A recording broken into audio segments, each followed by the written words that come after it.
A wonderful thought for us to consider out of Romans 8:28 today is that God is working for you. What a thought. Isaiah once said, "No one has ever heard of a God like you. You're a God who works on behalf of those who wait on you." All of pagan religions and heathen religions always said the worshiper had to wait on the god, feeding the gods. I was in Haiti once, and voodoo worship was going on nearby. And as I was riding with the missionaries and we passed the cemetery, they were putting food on the graves, and they were feeding the gods and beating drums all through the night, because the gods have to be taken care of.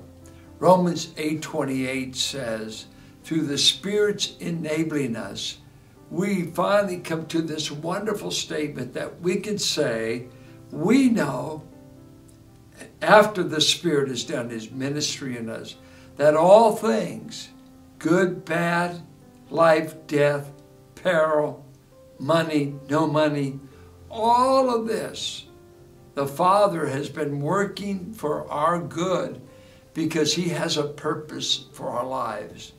I would say there's 3 P's we ought to keep in mind. God is working out His purpose in our life. And so you'll never discover your purpose for life until you realize what God's purpose is. He's the master. 2, we're in process of becoming what Christ and the Father wants us to be. And thirdly, product. I took Greek in college. I took it in seminary. And language and detailed formula and math have always been difficult for me. I lost hearing in a certain grade, and I felt like I fell behind in that kind of a discipline. I had to work hard for language. And sometimes I got discouraged. I didn't want to memorize vocabulary and parsing of verbs and all of that.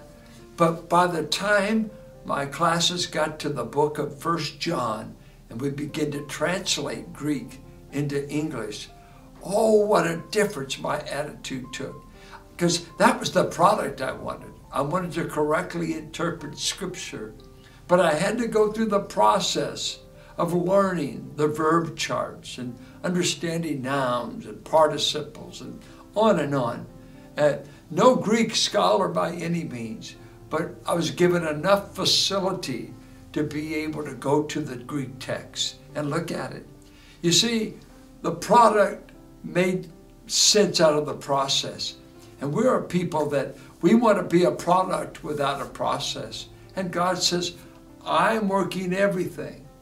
Every trial, every test, every sickness, every disappointment, I'm going to weave it all together, and I'm going to make it work for a divine purpose.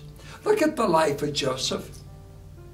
Who would have ever thought a bunch of brothers throwing you in a pit, an Ishmaelite band coming by, and you being sold into slavery, being accused of rape when you had done nothing wrong, winding up in prison for 14 years. Can that be working for good? Where's God? Where's God in the plan? Well, he tells his brothers when they think Joseph is going to kill them and get revenge after Dad Jacob has died. He said, no, I'm not going to kill you. What you meant for evil to me, God has meant for good. And so God is working in the shadows. I love a song that Babby Mason wrote years ago. And in the refrain, it goes this way. There may be times I cannot trace God's hand, but I can always trust His heart.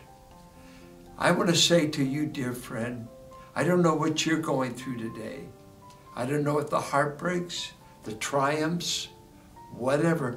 You may have got a bonus this week, or you might have got a pink slip that says your job's terminated.